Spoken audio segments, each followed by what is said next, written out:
Hey everyone, welcome to the Daily Word. I'm glad that you've joined me. And for our Daily Word today, we're going into Psalm 127. I want to share verses 1 and 2 with you, and then let's talk today just for a few minutes about our dependence upon God.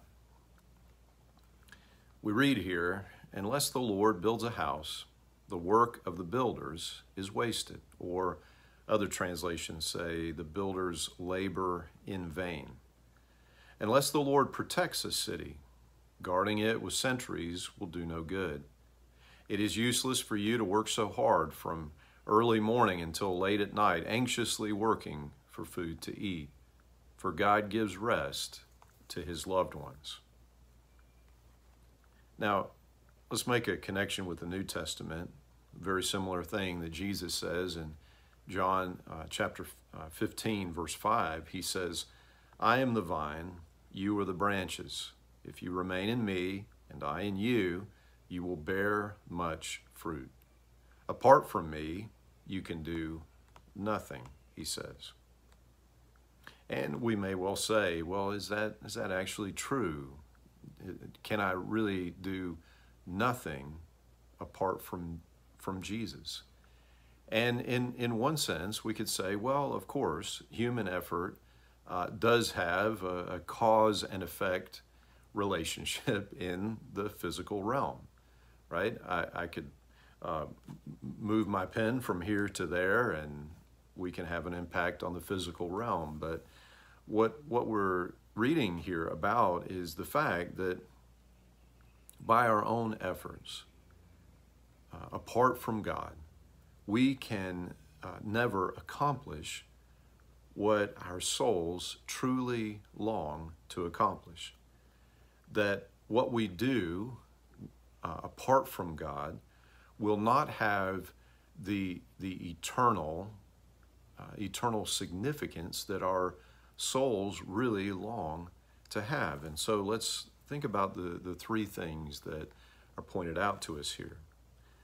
Building a house, first of all, a house, a structure, a temple, or this could refer to building a family, a legacy, and that. And what we're reading here is that only that which God builds, that God is involved in the creation of, in the establishment of, in the building of, the growing of, will actually last.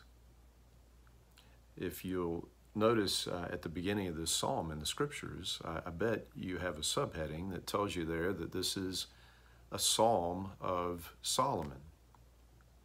Solomon, of course, we read in the book of Ecclesiastes, did a sort of a test. He tried to see, what is it that's really meaningful? What can give my life significance? What can satisfy me? And he tried entertainment and pleasure. He tried building lots and lots of structures and having lots of projects. And at the end of the day, he found all of those things to have been in vain. We read, though, in 1 Corinthians 15 and verse 58, "You know that your labor in the Lord, is not in vain."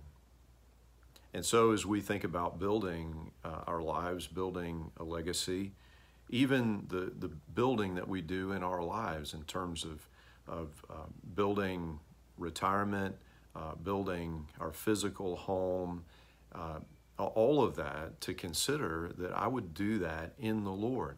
How is it, Lord, that you are leading me? What is it that you're giving me? What is it that you're calling me to give? How is it that you're calling me to serve? Then we read about guarding, and of course, we know that we all want to be safe. We all want to be well, and so guarding is not a bad idea.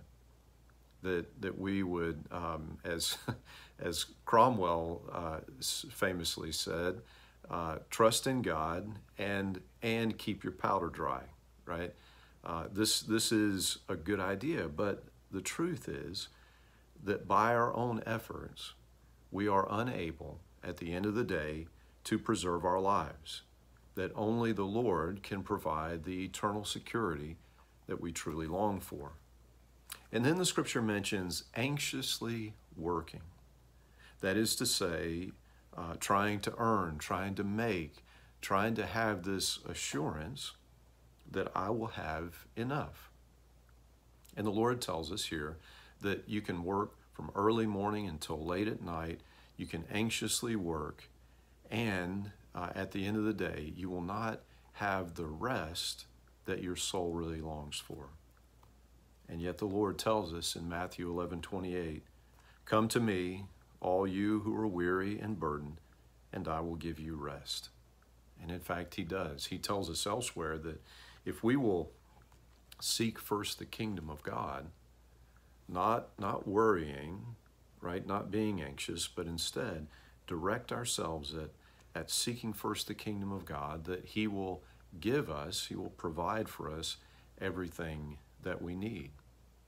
And so we must, even as we're seeking to make a living, and it's right and good to work and to work hard, that there is a way to work hard but also rest.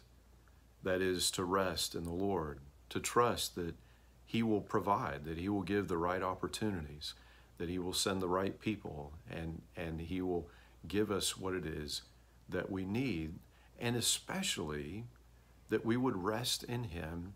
That is to say, rest eternally in the gospel truth, rest eternally in our relationship with God, restored by the grace of Jesus Christ. The scriptures talk about how, this is in Hebrews, how in fact the Old Testament pointing forward to Jesus, that there is a rest that we are meant to enter into, and that is through Jesus Christ. That all of the work necessary has been done by Jesus Christ, necessary for us to enter into and to remain in what is truly life for all of eternity. That work has been done, it is accomplished. Let us rest in it. Thanks be to God. Amen. Amen. And friends, until we get a chance to speak again, I pray that God would bless you and that he would keep you.